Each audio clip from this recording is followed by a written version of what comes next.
मसीह में प्यारे भाइयों एवं बहनों, आज के आध्यात्मिक जीवन की इस यात्रा में आप सबों का हार्दिक स्वागत है और हमारे उद्धारकर्ता प्रभु यीशु मसीह के मधुर नाम में नमस्कार। और इस यात्रा में मेरा साथ देने के लिए आप सबों को बहुत बहुत धन्यवाद। और पवित्र आत्मा हम सबों की अगुवाई करे, आमीन।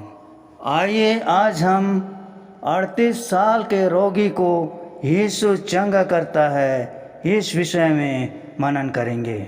यह घटना उस वक्त की है जब यहूदियों का एक पर्व था, इसलिए यीशु अपने पिता की आराधना करने के लिए यरूशलेम को गया।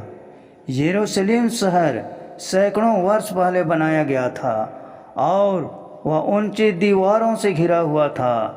इन दीवारों के ऊंचे फाटक थे ताकि लोग उस पवित्र नगर में प्रवेश कर सकें। उनमें से एक का नाम था भेड़ फाटक। उस फाटक के पास एक कुंड था जिसका नाम बैतसैदा था। इसके किनारे 5 बरामदे थे।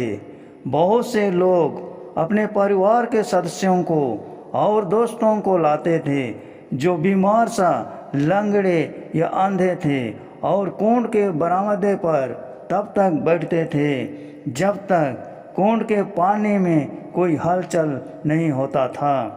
ऐसा माना जाता था कि एक निश्चित समय पर परमेश्वर के स्वर्गदूत उस कुंड में उतरते थे और पानी को हिलाया करते थे, और पानी के हिलने पर जो भी रोगी व्यक्ति सबसे पहले कुंड में उतरता था वह चंगा हो जाता था। जिस दिन यीशु उस जगह पर आया, उस दिन भी लोगों की भीड़ उस पानी के हिलने का इंतजार कर रही थी।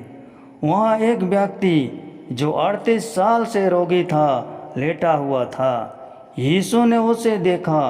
यीशु जानता था कि वह कितने वर्षों से बीमार था और चंगाई पाने के लिए कितने धैर्य के साथ, आशा, विश्वास और भरोसा के साथ वह कुंड में उतरने के लिए कोशिश कर रहा था। यीशु उसके धैर्य, आशा, विश्वास और भरोसा को जानता था और उसने उससे पूछा, क्या तुम चंगा होना चाहते हो?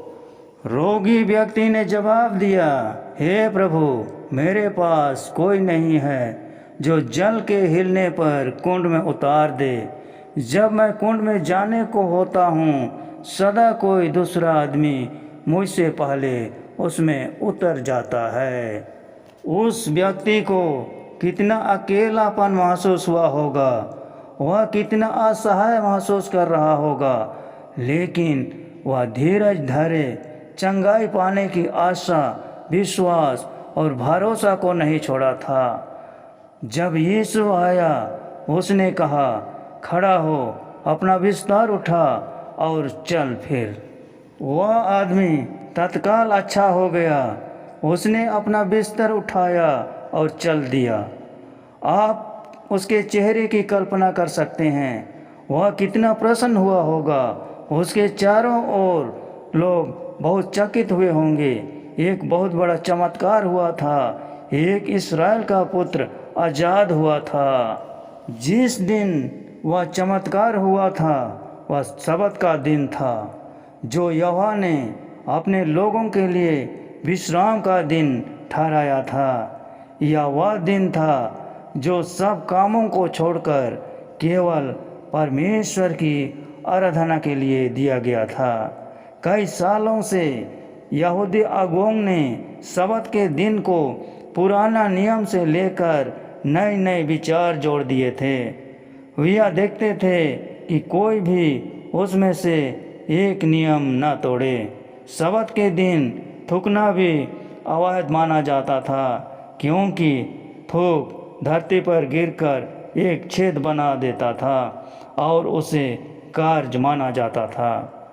ये सब नियम इस्राएली लोगों पर डाल देते थे, जिससे सबत विधि परायणता बनती थी।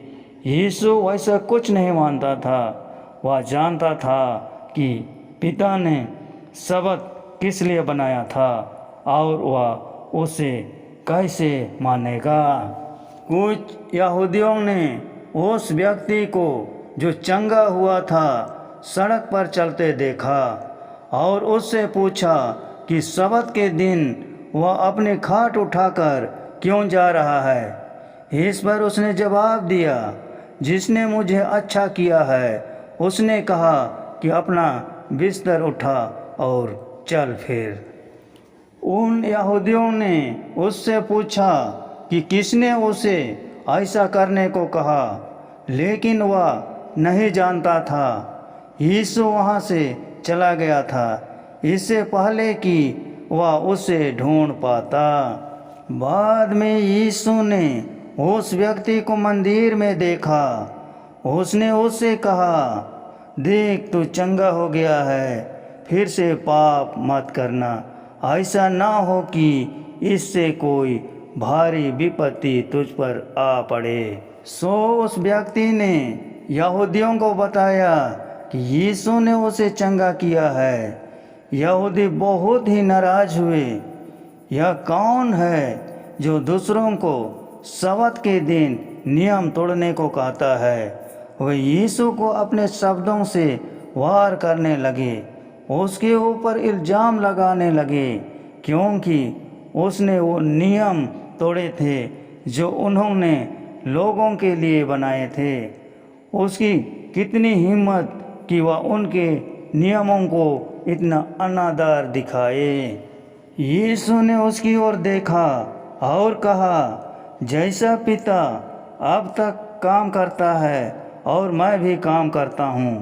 यह एक बहुत साहसपूर्ण बयान था। उसने परमेश्वर को अपना पिता कहा। वह अपने आप को परमेश्वर का पुत्र भी कहता है। अपने को परमेश्वर के तुल्य बनाकर स्वयं परमेश्वर बन गया। यह काफ़ी बुरा हुआ था कि यह शब्द का उल्लंघन कर रहा था। अब वह अपने को परमेश्वर कह रहा था। यहूदी लोग काफ़ी लाल पीले हो रहे थे। वे यीशु पर इल्ज़ाम लगाने के लिए रास्ते ढूंढ रहे थे ताकि उसे मार डालें। क्या उनमें से किसी ने यह पूछा कि उसके पास चंगाई करने की समर्थ कहाँ से आई? क्या परमेश्वर की ओर से था या मनुष्यों की ओर से?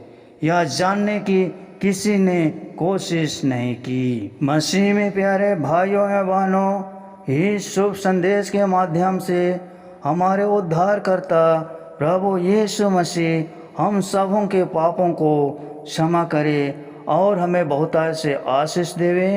और आज के इस शुभ संदेश को जन जन तक पहुंचाने के लिए इस वीडियो को अधिक से अधिक शेयर करें, लाइक करें और सब्सक्राइब जरूर कर दें। पिता परमेश्वर और हमारे उद्धारकर्ता प्रभु यीशु मसीह की शांति और अनुग्रह हम सबों के साथ सदा बना रहे। आमीन।